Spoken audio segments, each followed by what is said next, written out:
Hey guys, how's it going? Value Venture Investing. So on Friday, we got some great news about Village Farms. Okay, so I haven't given you a little bit of news in Village Farms in a little bit of a while here. Um, but if you missed it, we had an agreement with the BC Liquor Distribution Branch.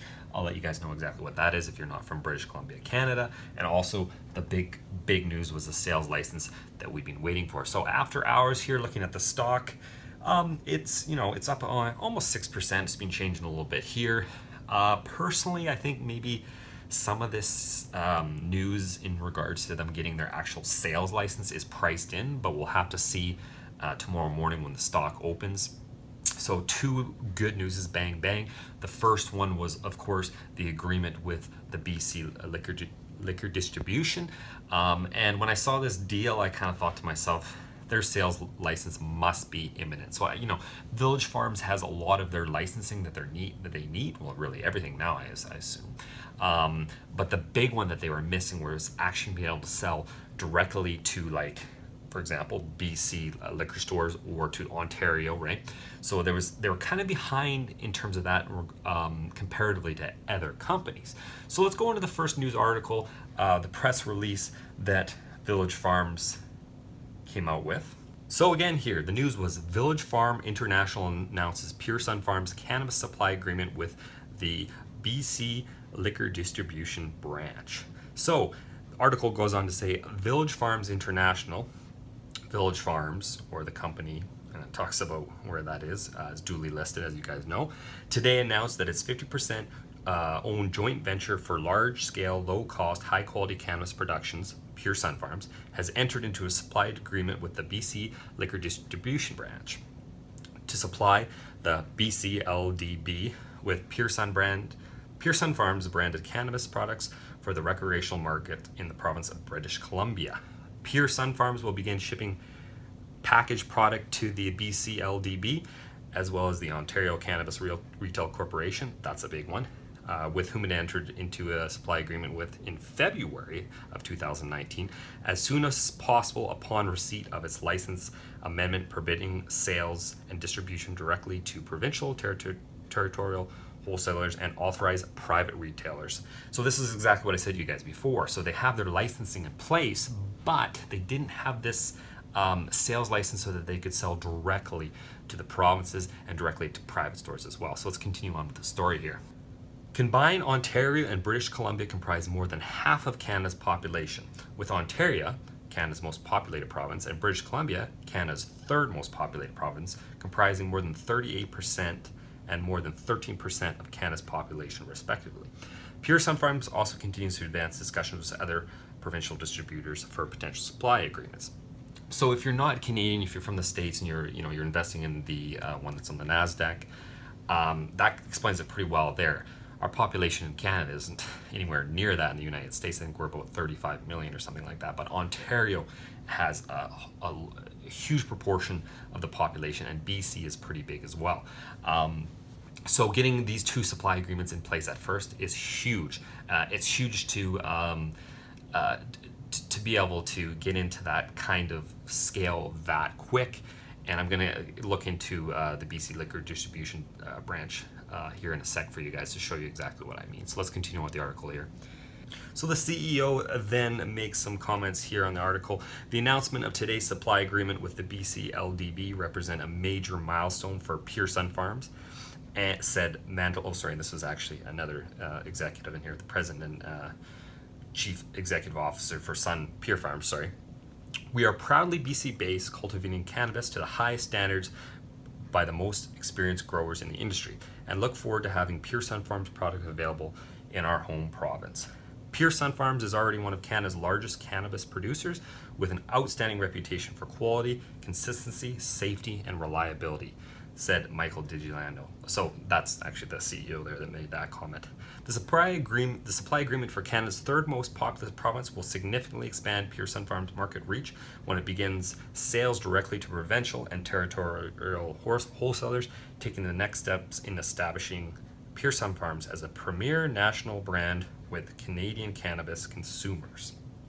So I think that sums it up pretty well, how big of news this is. Again, how much of this is actually priced in. But the supply agreement with the I can't even say that, the BCLDB is a big deal. So if you want to know how big that company is, I went into their financials and we can kind of see how large they are for just one province in Canada. So let's take a look here. They have some financial statements here for 2017 to 18 and 2018 to 19. As you can see, if we're looking at 2018 to 2019, they almost had $3.6 billion in sales. Now, remember that's liquor. There's also some cannabis and spirits and stuff like that that's mixed in there as well. They had over $1 billion in profit. So digging a little bit deeper here in their financials, it says here that provincial liquor sales, like I said, were $3.6 billion in the fiscal 2018-2019. And then one line down below here, it says for the 6 months of operation, and that's when they had the cannabis legalization, cannabis sales totaled 18 million with 2,084 kilograms of equivalent products sold. So that is some pretty huge news there when you see how how new this is to be integrated with the BC liquor stores, and they're already showing numbers like that.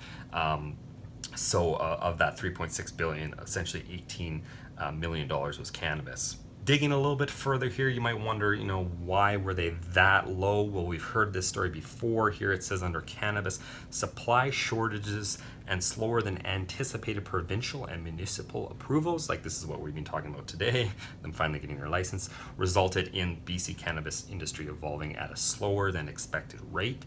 The challenges faced in BC are consistent with other jurisdictions in Canada, and Stats Canada estimates that in Canada, cannabis-related expenditures in the fourth quarter of 2018 were 2.2 billion, with 65% illegal and 35% legal. Of course, that's always been some of my concern. I don't smoke marijuana or use any other products, but my concern would be the cheaper illicit substances. But however, we are seeing sales, so perhaps not as big of an issue as I initially anticipated. But that gave you guys a little bit of insight into BCLDC.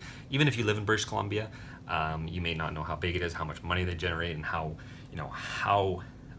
important that is for Village Farms. So the next news was, of course, the sales license, and that came out, I think, later on Friday. If you take a look here, we can see Pure Sun Farms Corp. So if you can look here, it's obviously BC. The licenses that they have are for processing and cultivation, and I believe before they just had plants and seed in terms of provincially territorial authorized distributors or retailers, and now they also have dried and fresh. So as we can see here now, finally, Village Farms has all the paperwork in place that they need to make these sales, and that's huge. I mean, this is, in my opinion, this has been something that's holding back the stock for quite some time. But again, you never know with these types of things. The stock might not run off this that much because it was already anticipated. We've seen a lot of unusual activity in Village Farms. Skyrocketing, tanking, I mean, that's par for the course with these marijuana stocks, right? So incredible news, and we're talking about just a small segment. BC today really is what we're talking about, the BCLD, the agreement, and also Ontario, but I mean, that's some old news. So when you look at Village Farms as a whole, we're not even talking about other provinces. We're not talking about the United States with potential legalization, or even the CBD market being legalized in the United States. That's huge. And Village Farms being a veteran in producing or in growing, it just puts them at such a competitive advantage compared to the other companies that are, like Tilray and stuff. They're just buying up smaller companies, or they're just buying little companies here.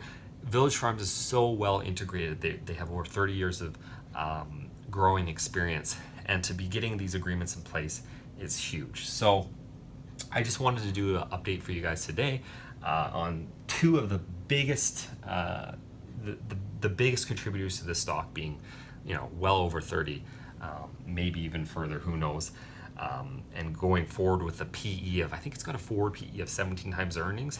With these two new news items coming into play here, I think we're in a really good position. So I'm still holding. Don't have a significantly huge position, but it's great to see this good news. So that's going to be it for tonight, guys, and I'll see you in the next one.